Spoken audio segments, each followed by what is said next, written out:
Welcome to the Cabin Boy Knits Woolcast. This is Christopher. And this is the other guy. Jamie. A lot has happened over the last couple of weeks. We just got back from a big trip. Yes, so welcome back. We're very excited to be here again. It feels so great to be home. We've got a lot to talk about.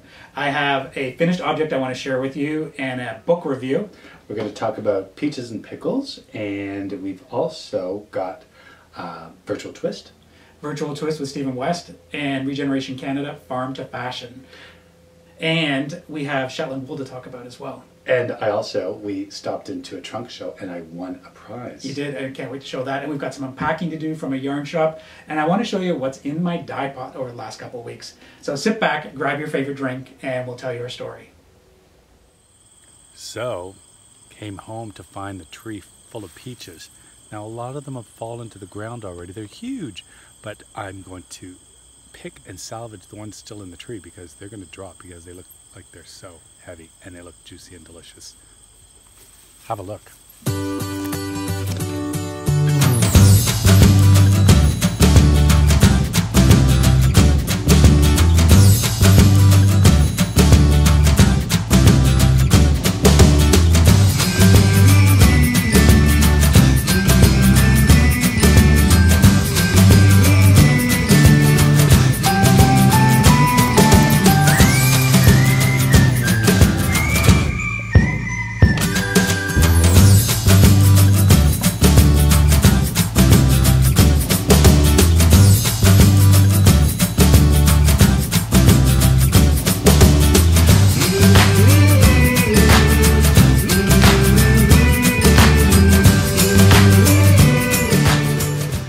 Some unpacking that we want to share with you.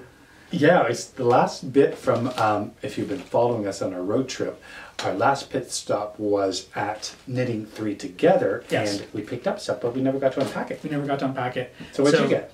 Okay, I'll start. I'll start with something that I fell in love with right away in the store, and that is Essence of Autumn. Beautiful. It's merino and nylon. It's absolutely beautiful, and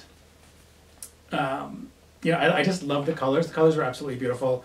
And this dyer, Essence of Autumn, I think is out of Hamilton. And I've been on her YouTube channel, and it's really interesting. She does a great job. And so check her out. I'm going to put a link to her website and a link to her YouTube channel. But it's, I love the work that she does. It's really nice. And I picked up this Canadiana mitt kit. Now, I've never knitted mittens before, but I love them. They're going to be felted with the stripes, and that's going to be a project. And so maybe next time I'll have a, what do you call it? Well, I think you might have two things. You might have a work in progress, a whip. Oh, a whip. I almost said, okay. And then if you keep applying yourself, you're going to have an FO. If an FO, I know what that means. Okay. It actually means finished object. Yeah, if I stick to it. And I think it's also felted. So I said felted. Did you? But I think know. so when you're knitting this, you're not done. Well, I don't know. I didn't even look at the pattern. It's right here. Yeah. So, well, that'll be fun. So we can keep track that. And while you're doing that, I picked up something as well. And this is a felted Canadian bowl. It's going to match the mittens. It's going to match the mittens, so you can walk around with the bowl holding the mittens, and that'll look fantastic. And so I'm looking forward to doing that as well. Yes. We really had a lot of fun in Knitting 3 Together. Yeah, Shelley, she was a wonderful host. She showed us around. She was wonderful. Yeah.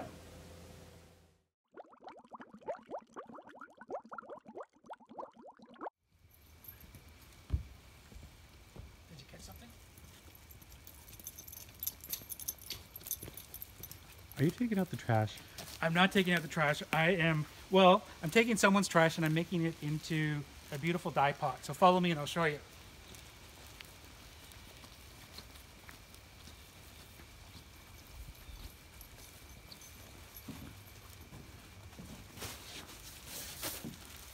So in these bags, I have cannabis leaves, and a friend of mine has huge cannabis bushes, and so he gives me the leaves. And a lot of people just, well, most people just throw the leaves out in the garbage. but I can actually put them in my dye pot and I can get a great color out of them. So I use them for dyeing. So what I'm going to do is I'm going to add the cannabis leaves to my pot, and I've already added well water. Actually, I added rainwater. And so I want to fill it up to here. So I want to have the water up to here, and I'm going to let it simmer for about 5 hours. I don't like bringing it to a boil because that changes the color, and it can make it a really unattractive brown. So if I keep my eye on it and let it simmer, I'll get a beautiful yellow color out of it. So this is probably good enough. So I've added enough cannabis leaves. The cannabis leaves are probably all the way up to here. And it smells great too. So come and take a look.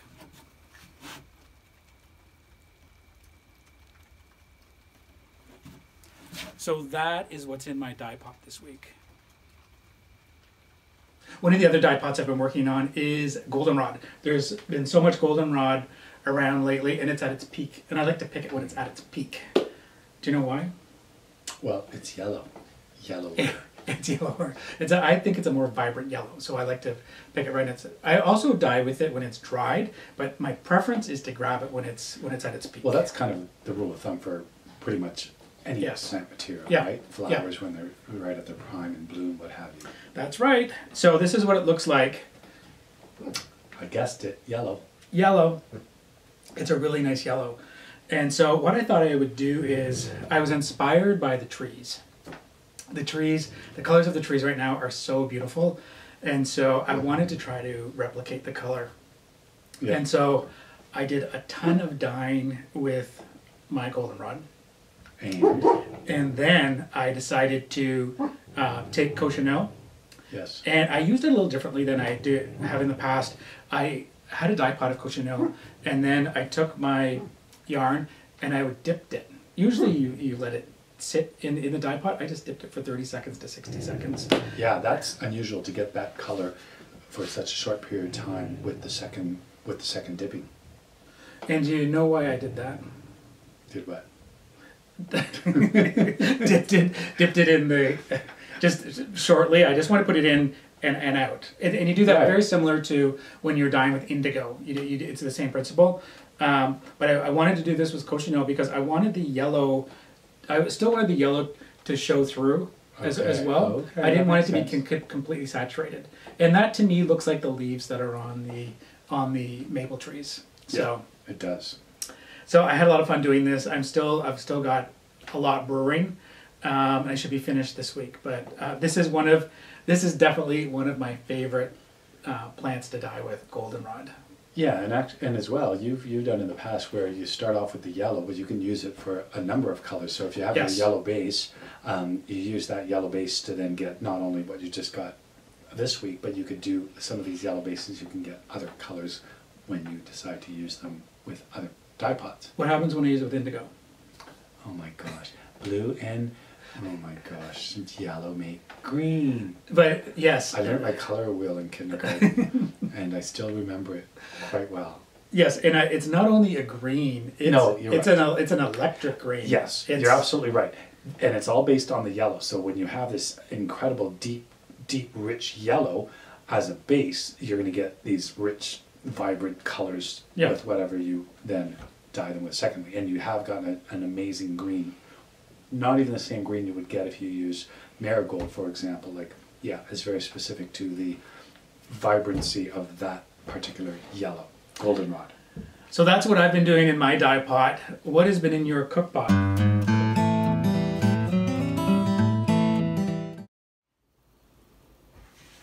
I smell something in the kitchen. Let's check out what's going on.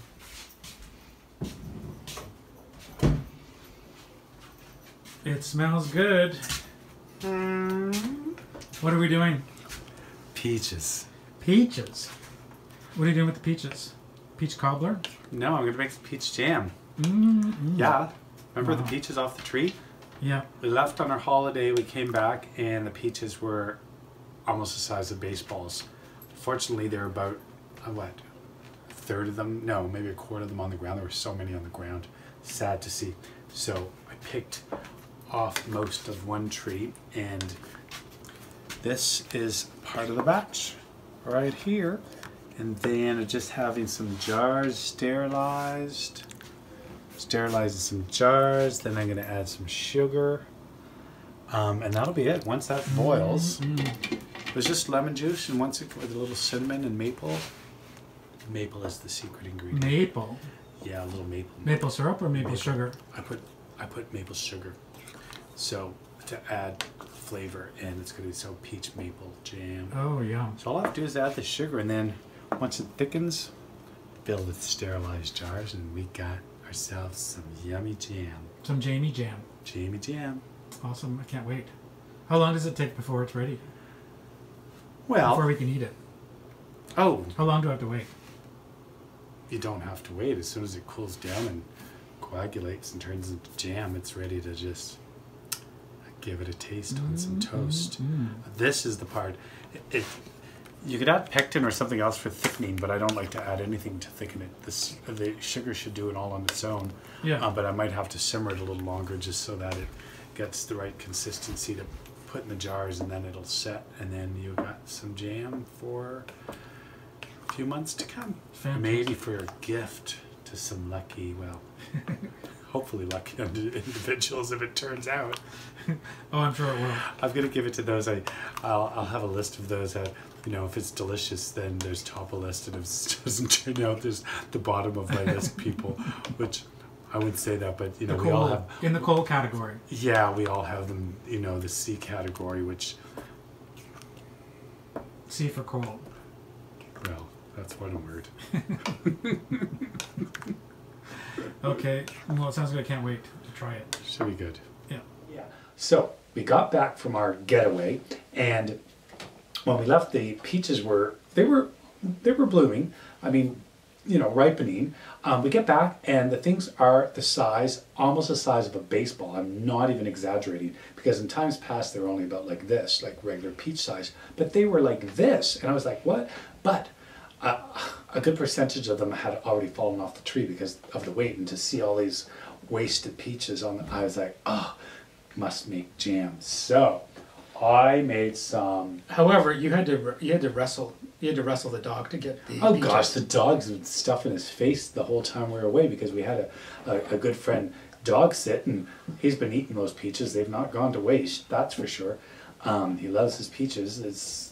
He's probably the one shaking the tree, because he's done that in the past. He's grabbed a hold of the low branch and could just give it a tug, and down come the peaches.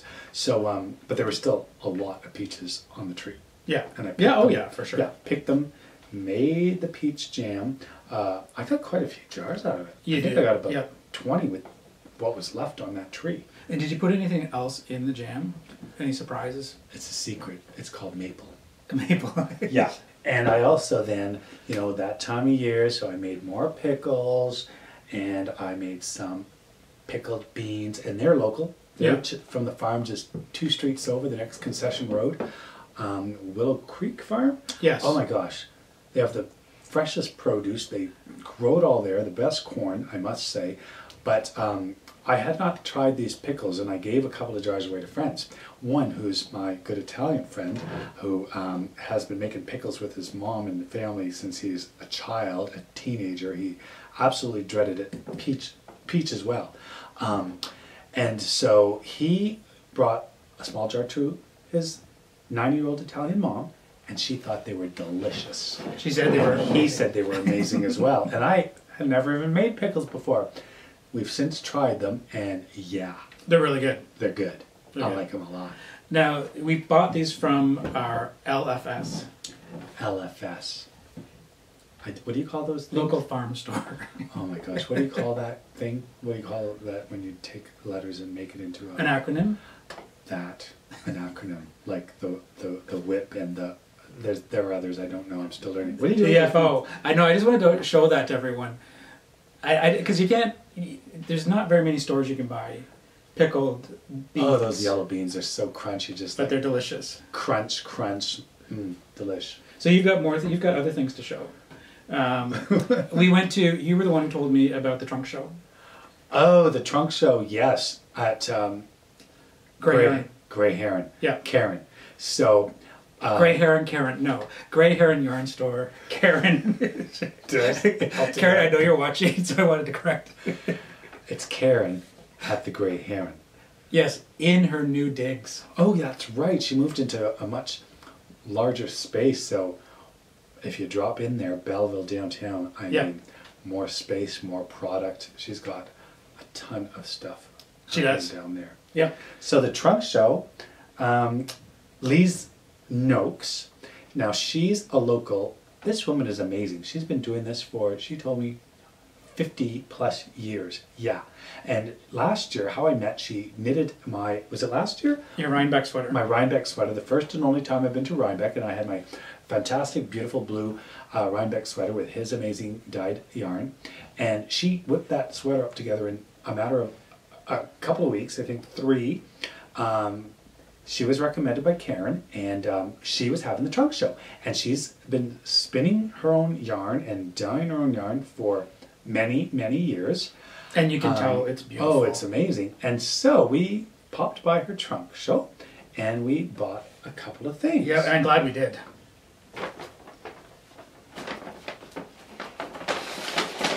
So, are you going to show yours, or you yeah, show you yours first. you show yours. No, you. Okay. I will. No, you. Wow, I've already seen these. Yeah, they're beautiful. Yes. So, a couple things about this. This is hand-dyed Cordell. Okay. And she did a great job of, Oh, that of the green, I mean, those colors are so contrasting and bright. Nice. yeah, it's really, really, really nice. Yeah.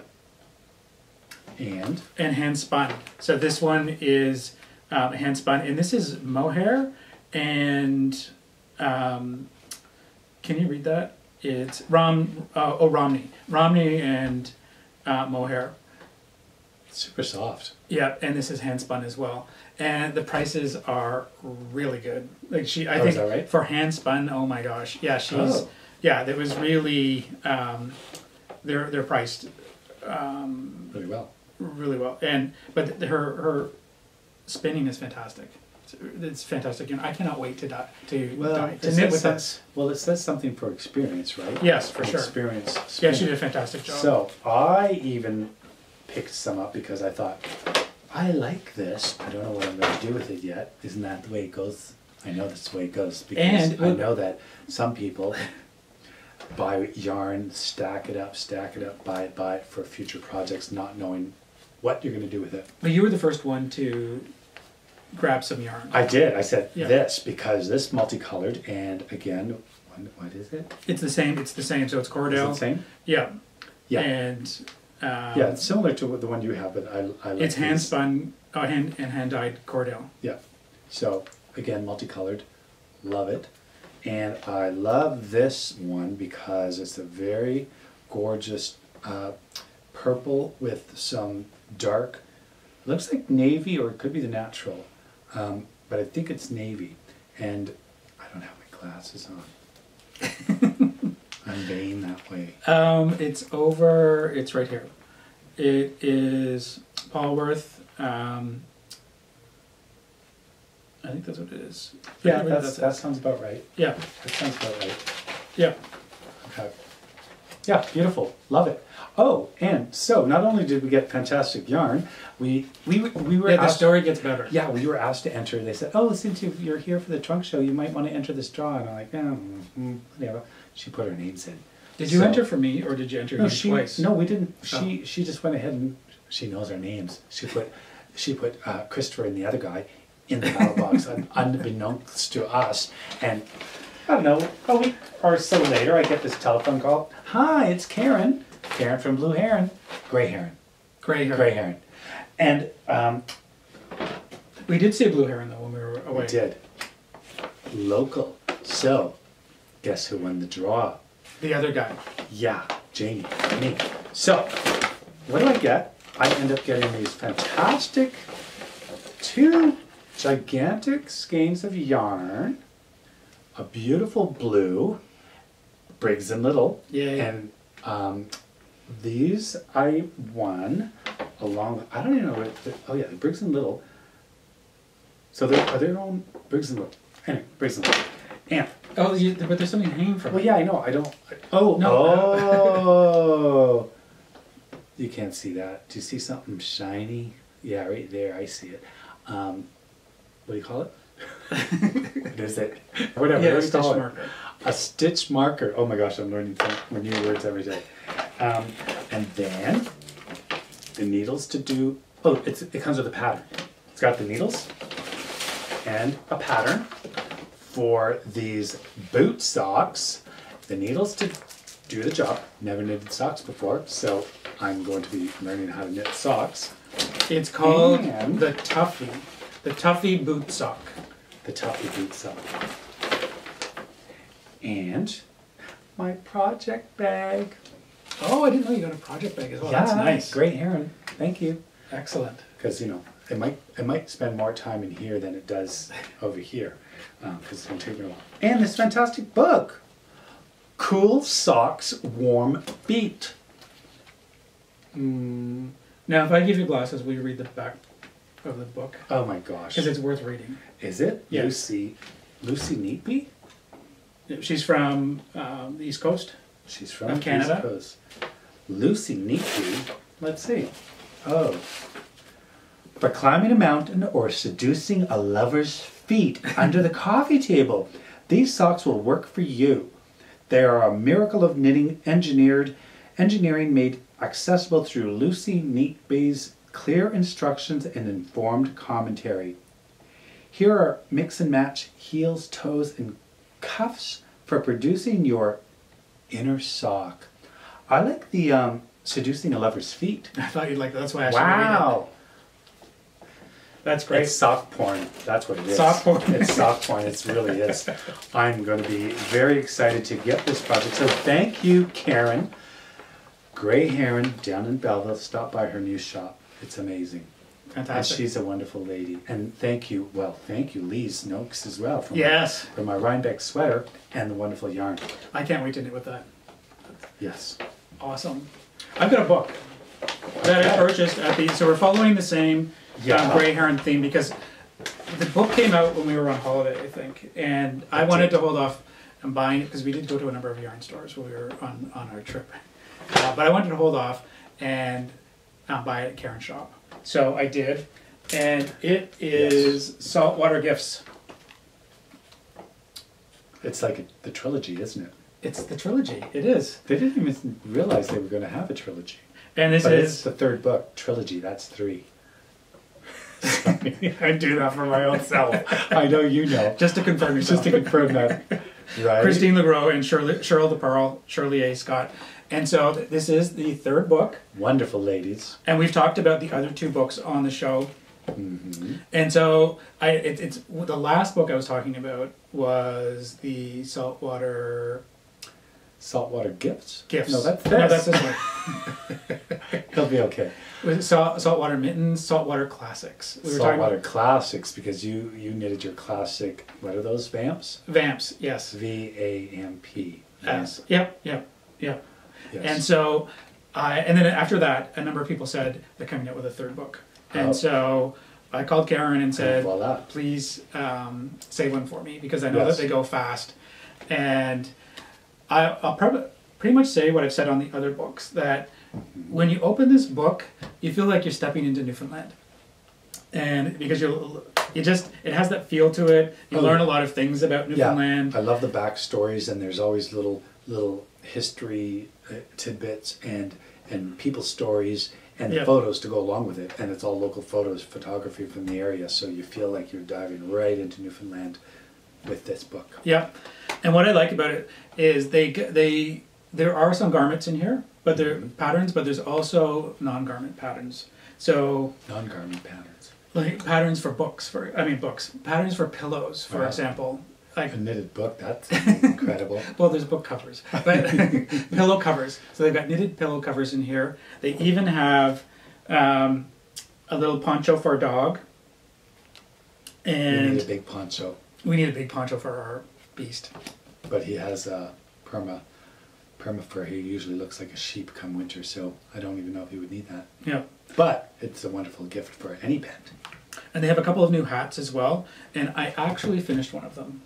Oh, that's right. I did. You did? Yeah. And it's... I didn't realize it was from this book. Yes. Oh. And it's actually on the cover. It's on the cover as well. Oh. And Okay. so I was looking through the book, and before I finished the book, I was pretty much near the end of the book, but there was a pattern that I saw, the triple row cap, and I saw the picture in the book, and I started to look over at this wall, and I thought, wow, this would look great in the hat. Yeah. And so, and this is not the same yarn that they used in the book. Okay. However, I thought it would be great. And this is Aaron. This is Aaron Waite, and it's merino. Oh. And nice. so Soft. And the color's amazing. It almost looks like the same color in the book. Yes, yep, and it's really soft. And I know you're not going to try it on. Oh gosh, because he thinks I want to. No, I have a new hairdo now. It Oh, doesn't will it move. work? It doesn't move. Watch. See? Is that how it's supposed to work? Yeah, it looks great. It makes your eyes pop. It looks really good. And it's called the triple roll cap. So you actually... The triple what? I didn't do it 3 times. I only did it twice. But you can roll it 3 times. But it really keeps your ears warm.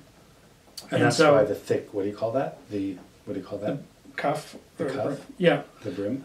Yeah, nice and thick. I like that. And it's so warm. It keeps your ears warm. So That's it's good. And do I look like the guy on my t-shirt? Oh, well, there's the hat. But I just shaved though, so my beard's not as long. But anyway, so one of the questions is, why is it called a triple roll cap? And that's roll, because it's yes. triple roll Yes. cap. But why did they pick that? Well, you're going to fold it over. I know they're good. You're folding it over to keep your ears warm. But why do you need to fold it over? Fold 3 it over times? 3 times. We're into the triple thing. We're into the trilogy 3, again. Yes. Yeah, three times. So it's really focused around fishermen who are also woodsmen or cut down the forest, cut down wood in the forest, who also are gardeners. So 3 occupations. Oh, 3. I was like, Yeah. okay, what does gardening For one have to do person. with Yeah. hat? No, but they move by season. And they migrate by season and do all And of remember, those we're in things. Canada, so they have to wear the toque year round. Yes. Well, people do, I While guess. gardening. Well, late in the season, I'm sure if you're cleaning your garden or whatever you do at the end of the season to get it ready for the spring, by then it's probably pretty darn cool down at the East Coast, I'm sure, because it's cool down here quite a bit. Yeah. So I could see you've had your hat on a couple of times already. I have. Yeah. So just a couple of other things that are in here that I wanted to point out. One of them is when I see a tea cozy, I think about my grandmother. And so they have a couple of patterns for tea cozies in here as well. And so that I wanted a tea cozy as well. You don't see tea cozies anymore. I think I could wear that. I think I like tea cozy because Yeah, you don't see them anymore. And you know what? It does serve a purpose because we have that one old one I've used a few times. If I'm making a larger pot of tea, like after the first serving, it goes cold. yeah. Or lukewarm. So But you know people use microwaves. well, that's just it. But why not have a really nice tea cozy Yes. and leave it sitting there, and you can pour yourself a second cup, and it's going to be just as hot. So that's definitely on my list of things to knit as well. And the yarn that they use is Briggs & Little, pretty much for everything in here. And we love using Briggs & Little as well. So there it is. Highly recommend this book, and it would be a great gift for Christmas. There you go. as Saltwater well. Gifts. Saltwater Gifts. So I'll be going through here and doing a lot of the patterns in here, knitting some And I'm patterns in thinking here as about well. it. I'm going to think about it. I might do some vamps. That's what I said I would maybe try. Oh, I think you should, Because for they're sure. like a smaller sock/booty/slipper. I'm going to attempt those. Yeah. Yeah. Excellent. So we have been pretty busy, I think, when we got back, and we've been involved in 2 projects, really. Yes. Yeah. Virtual Twist, Yeah. and the guest speaker was Stephen West. I followed along a little. I didn't sit in on the entire thing, did I? Well, it was long. It was, but was great. Even though it was long, when you're with the Twist family, it's a party. That just means it's a longer party. So it was a lot of fun. Stephen West did a great job, and he basically covered it was a history of the mystery shawl. Oh yes. Yeah. Oh, okay, I remember now. Yep. And so and what I liked about it was he talked about the creative process and how he goes through and thinks about these things. And one of the questions was, do you develop? Is it color that inspires you, or is it the pattern first? And then where do the names come from your patterns? And he was basically saying that he loves knitting, and so a lot of it is inspired by what he's thinking about. And that's how the pattern develops. And he said sometimes as well, as he goes, it just starts taking a certain shape, where he sees some sort of a pattern as he goes, and he goes with it and just goes in that direction, or adds to that and goes in another direction, and next he's got this amazing pattern that visually, because of the colors and the way they just sort of blended, he just goes with it. And so he's very creative. He's as he goes with what he's had in mind, following. Yeah. It changes. Yeah, and I think that, I didn't really, when I started knitting, I didn't really understand shawls in terms of, and what I mean by that is, I never saw people with shawls.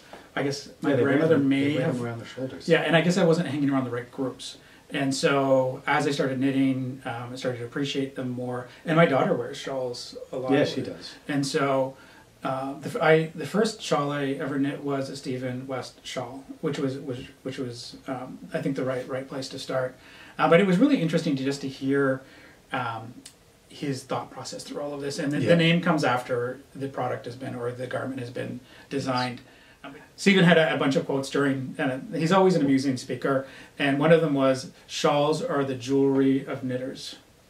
Okay. And that completely makes sense when you look at the shawls that he creates. That makes a lot of sense. It does. So it was interesting. I really enjoyed listening to him. And I could see knitters when we've been at Rhinebeck. Everybody wears their jewels. They do. They just about anything. Yes. I mean, we just going to any of these events and shows, marketplaces. It's incredible to see what people actually can make, and they showcase it on themselves when they're walking down this. Down through the event venues. It's incredible. Yeah. And then right after Stephen West, they had all of the designers and dyers up next, because we talked about this in the last episode, but Twist had a designer X component to it, where they paired a designer with someone who produces yarn, and we were very fortunate to have Julianne Allard as the designer. And she designed a hat, and that is my whip right now. Do you know what that is? Yeah, something. It's my work in progress, and so I'll be showing that on the next episode, because it's very close to being finished. I'm just working on the final stages of it. And then Catherine Pelletier is an artist, and so they paired the three of us together, and so her artwork is incredible. I mean, and she. So how did that work? She had a print that was inspired by the colors and the yarns, and she mentioned your foraging and plants and being outdoors and naturally dyeing. So she was inspired by that. Yeah, yes. Basically, she asked me, what is your process and what is it that you do? So I told her about natural dyeing and how I collect it and whatnot. And then she had a conversation with Julianne, and so this is the end product. Yeah, that's beautiful.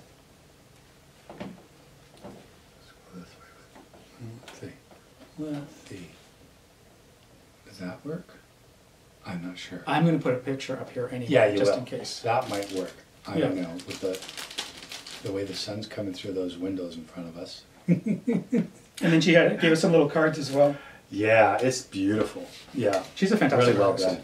done. And I'll put her link again. I love this because it almost looks like a basket, but it's just like a yarn with trees coming out the center of it. It's really incredible. You'll post that up as well. Yeah, for sure. You won't be able to see that through the glare, I don't think. So anyway, it was a lot of fun, and it's always a party with the Twist gang. So yeah, it's great seeing a lot a lot of the regular folk. Yeah, tourists. And then after that, this week I gave a talk with 2 other people for Regenerative Canada, and it was called Farmed to Fashion. And so Upper Canada Fibre Shed was there, one of our top weavers was there as well, and it was a lot of fun. So, do you have any questions? It's a lot of fun. Like why is a natural dyer in part of this? What went from the farm to the fashion? Well, so I'll back up samples. Yeah, no, but Regenerative Canada is a nonprofit, and it in Canada, hence the name. And what they really try to do is look at soil management and in a way that is regenerative and positive for the environment. Mm-hmm. And they also establish a network for people so that people who are interested in this, farmers and whatnot, they can collaborate and network with one another. And then the third component is the educational component. And so that's why I was there. Okay, well, so what sort of things did you talk about? What else? Well, I talked about the sustainability practices that Cabin Boy Knits has, and also the foraging, and how foraging for us is really dictated by the weather and the season, because we like to harvest things in the season. So we don't wake up one morning and say, I want to have a sumac gray color, because sumac is only available at certain times, or dandelion. Right, like the goldenrod's just about done. Yeah. But the sumac sometimes, what do you call that? Is it the fruit? It's called the fruit and the berries, and they're used. Yeah, and they stay on the tree. I mean, they stay on there, and you can still probably use them in the winter months. They're just not as vibrant, but they're pretty much like freeze dried on there. You could and you have snipped them off and used them at different times. But for the most part, you're right. It's seasonal. Yeah.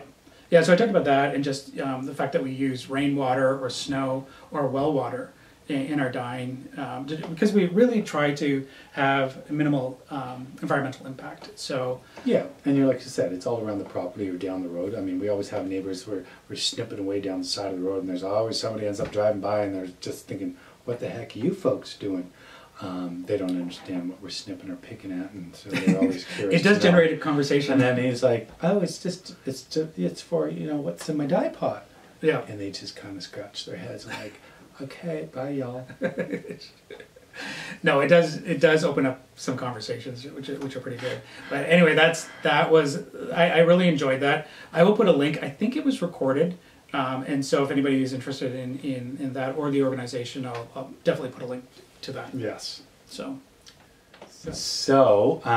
what else? Mail. Oh yes, mail. And he got mail. And in the last few episodes, I've been talking about the program that I've been involved in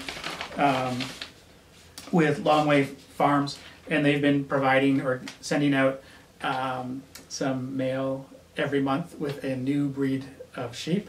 And along with the new breed, you get an information card, and it talks about the sheep, and this one is Shetland. Yes. I love Shetland wool. Yeah. And so what did you get? I got some Shetland wool. I'm not buying it, because I'm not buying it. It's a cow patty. No, it's not. It's sheep jerky. That's what it is. Do you have scissors? I do have scissors right here. Okay, so I will explain this. Why it's sent this way. It's really to reduce postage, because the yarn's vacuum sealed. It does not damage the wool. I've received several like this, and the wool clumps up, and it's quite nice. And I thought it was freeze dried. You thought it was sheep jerky? Freeze dried. Don't cut the yarn. Oh, I know. Wouldn't that be awful? Oh, okay. There you have it. Wow. So, Shetland wool. I could talk a bit about Shetland wool. What do you know about Shetland wool? I know a lot about Shetland wool. So I could tell you that, over a period of about 1,000 years, it was developed in the Shetland Islands, which the islands are just off the north coast of northern Scotland. And the sheep have adapted quite well to the very rugged and the weather conditions up north there. You could imagine up the north, is it the North Sea? North Atlantic, North Sea, North Sea. So they have these sheep in Manitoba where they've, I mean, the weather in Manitoba is probably balmy compared to the Shetland Islands, so they've adapted quite well here in Canada. It's a very soft wool. It does have a bit of a crimp, and it comes in about 11 natural shades, which we have a few samples. That's what I love about it. That's what people love about it. That's right, because they're wowed by all of the colors. So, for example, here, let's just dump these up and have a little look-see. Okay, so we've got a beautiful, this is a very close to a white. It's a very nice cream colored. Then you have this, which is more of a cream, and it goes from darker shades of browns to beige and right into almost black charcoal as well. If you can see that here against my shirt. So it comes in about 11 varying shades, all natural.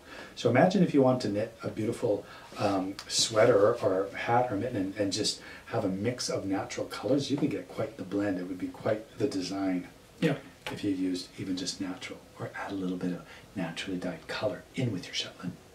And one of the big patterns out right now using Shetland wool is Kate Davies' pattern. And it's also Shetland Wool Week this week. Oh, is it? Oh, I didn't know Yes, that. yes, it is. And I've heard, I haven't checked them out yet, but they've got a lot of YouTube videos out now this week. So they're accessible for everyone.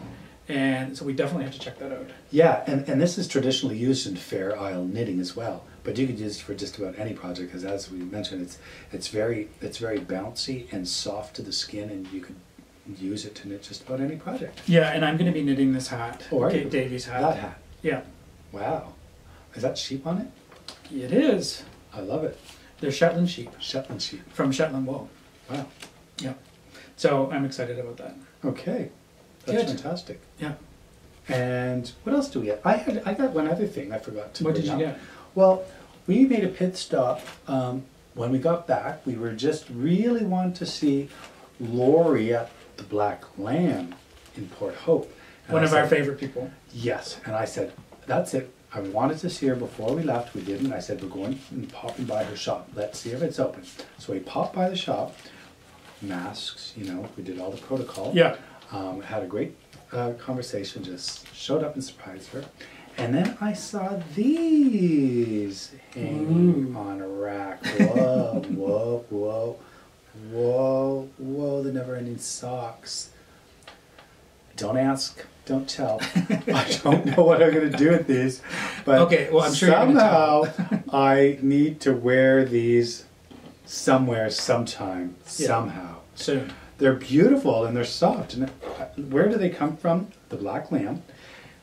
But who made or did these? I don't even know. Pat Campbell. That's right. She did mention that her good friend Pat Campbell, who I think she said she's, I think she's near, well, she is nearby. She pointed north, so she's nearby. But yeah, Pat Campbell. And there you have it. Beautiful. I don't even know what kind of wool. Oh, it's wool. I don't know what kind of wool it is. Does it say? It's soft. It is soft. It's nice. No other information. It's Doesn't great. matter. The colors are Doesn't matter. great too. They're soft, and there's a gazillion colors in there, and they're gonna go past my knee, halfway up my thighs. I don't know. So what are you going to wear with them? Winter's coming. Winter's coming. I'm gonna need these for when I go figure skating. Can you do a triple axel in these? Can I do a triple axel? Do you remember José Chouinard, famous Canadian skater? Is that her name? Yes. José Chouinard. Most of the time she landed on her butt after every jump. Oh, you're so mean. I'm mean. I'm sorry, José. I mean, you represented Canada. You did the best you could, and that's all one could ask for. So, yeah, I'll be doing a lot of, but what I don't even know what I'm trying to say. Well, I will say that while you've been talking, the yarn has all fluffed up. So it's nice and fluffy now. That long. There you have it. That's great. Also want to talk about one more thing. We have an exciting event coming up as well, and that is Indie Untangled Okay. And You told me a little bit about it, but I'm always the last to find these things out. Indie Untangled Everywhere. And so we're going to be participating in that. What basically is happening is they have, because we're in a virtual environment right now, they've been able to get podcasters from all over the world. And is this having to do because there's no Rhinebeck, which would be kind of coming up this time of year, wouldn't it? Yeah, there's an affiliation with, I mean, they basically operate on the same weekend as Rhinebeck. Okay. And really how this all started was through chat in Ravelry. Not by Ravelry, but by Lisa, who was basically, it was her brainchild, and she came up with this. And one of the events that they have is during the weekend of Rhinebeck. And so, Okay. and we've really enjoyed attending these in the past year. Well, you did 1 year last year. Mm-hmm. It's always a fun time, and they always have some great vendors. And so what they've done this time is there's going to be a lounge, a virtual lounge. Okay. And so people can go into the lounge virtually with your work in progress or your finished object. Mm-hmm. And there will be people there from various parts of the world and podcasters from around the world. Okay. So, do you know some of these people? I do know some of these people. Okay. Some of them we know personally. Oh. But from New Zealand, there is Libby Johnson of Truly Myrtle. Okay. And Grace O'Neill of Babel's Traveling Yarns from Ireland. And Mina Phillip of the Knitting Expat in the UK. And we watch her. Okay. And Hey Brown Berry. Yeah. From we saw from her the last US. Rhinebeck, didn't We did. Yeah, we actually saw her at Indie Untangled. we? Okay. That's where we first bumped into her. Okay. Yeah, and she has a Canadian connection. And as then well. who else?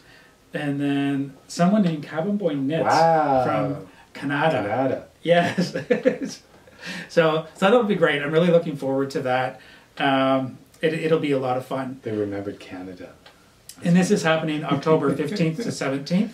And I Okay. think I'm on Saturday at 11 o'clock. Oh, and I do remember what else you mentioned because, okay, what was the big deal at Rhinebeck when we were there? Well, a big deal for me. Oh my gosh. It was a distraction more than anything, but what was very cool about the distraction was there was a huge lineup going up that hill to the left over there, and it's like, what are Kate these Bush folks? like.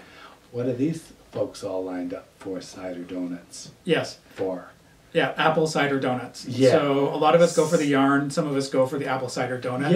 Yeah, but do you remember? I went up there and I thought, okay, I'm going to find out what this is all about. And then I jokingly thought, hey ladies, what's going on here? At the front of the line, of course, because I thought, I'm going to just go like, oh, hey y'all. And then, donut please. I was But so what's happening is people are buying them by the dozen. So they're coming off that thing like, plop, plop. And I'm thinking, okay, folks. And then the lady's waiting for 12. So it's like 12 donuts, off they go. And Oh, that's I why didn't see that. I saw it with my Okay. own eyes. Mine eyes saw the whole thing. And I'm like, wait a minute. You're getting them for all your friends, but we got to wait for them to do instead of doing one or two. But okay, fair enough. You want a dozen. That's all in fairness. It didn't work. But while I was waiting in line, somebody said, hey, isn't that Cabin Boy Knits when you came over? And she knew who you were from Dubai. Do you remember that? Yes. And so it was all about meeting at the apple cider donut place. So That story was connected actually to an art show that we did. Or the art oh, exhibit. that's right. She remembered you from the knitted jockstrap art exhibit, which was a Yes. fantastic hit over here. But she had watched it from Dubai, of all places. It's Yeah. unbelievable when you're connected virtually. So coming back to Indie. Yeah, I was gonna reel it back into What's it called again? Indie Indie Untangled. Everywhere. Indie Untangled Everywhere. They're going to have a bake-a-thon or a bake-off. It's a What is it? It's a bake along. A bake-off. I'm so excited I can't even think straight. I can bake these cider donuts. They're not called them apple cider. They are a version of cider donuts, and they're going to have a bake-along, which is what I'm going to want to do. Oh, for sure. Yeah. And after all that, I ain't sharing my I would like to be cider a donuts. beneficiary of that as well. I am not sharing. So- Do you know how labor intensive they're going to be? You're going to be waiting for the next Rhinebeck in that lineup next time you have a cider donut.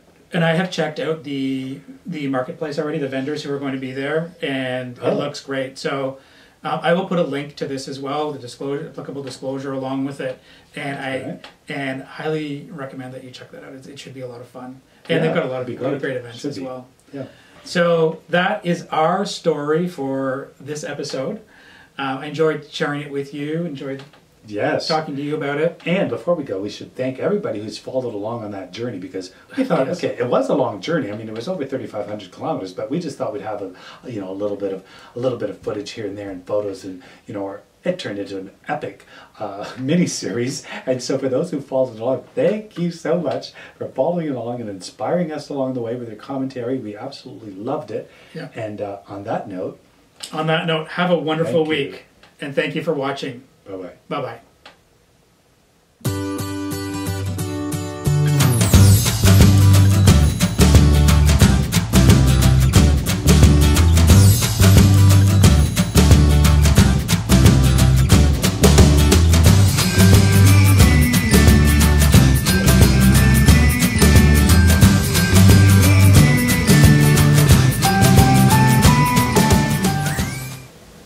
Really? Seriously, folks?